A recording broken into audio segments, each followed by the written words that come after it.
Charm Wellness Center Resort and Nature Park, and we are going to demonstrate a small livelihood project, the Catfish Fish Pond, or in our Filipino dialect, Hito. So I have here two of these charm boys. Your name? Pakilala. Michael po. At si Kuan. AKA Hito Man. Dito.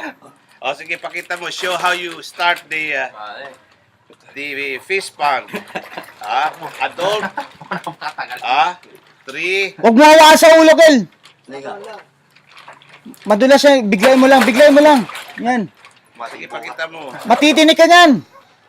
Nasa hasang ang tinig niyan. Yan. Show it. Hindi, huwag mo na hawakan. Yan mo, i-boost mo na sa plastic. Buhos Yan. mo. Ganun lang. See?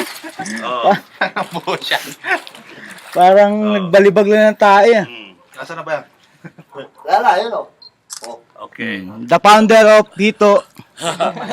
Okay, so hopefully the 3 the catfish will multiply. Will multiply so that we have food for the table. Mga ilang buwan? Michael, mga ilang buwan yung mga anak? Sino kakaalam? Ay, siya po. Alan? Mga ano yan? Buntis na ba? Oh, buntis yan. Buntis na. Kaso yung similya niya may semento, di mabubong itlog niya.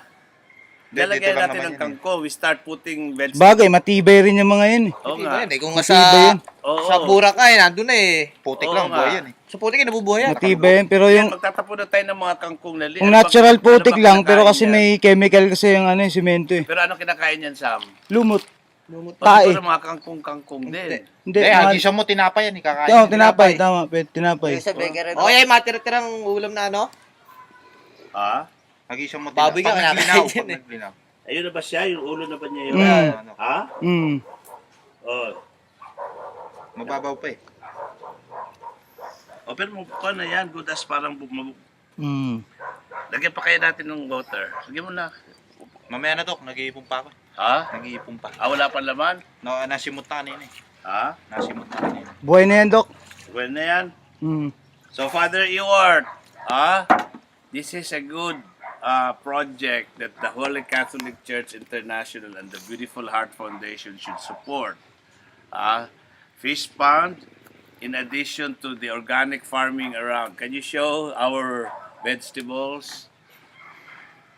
See, that's the work of these people here who are always being disciplined.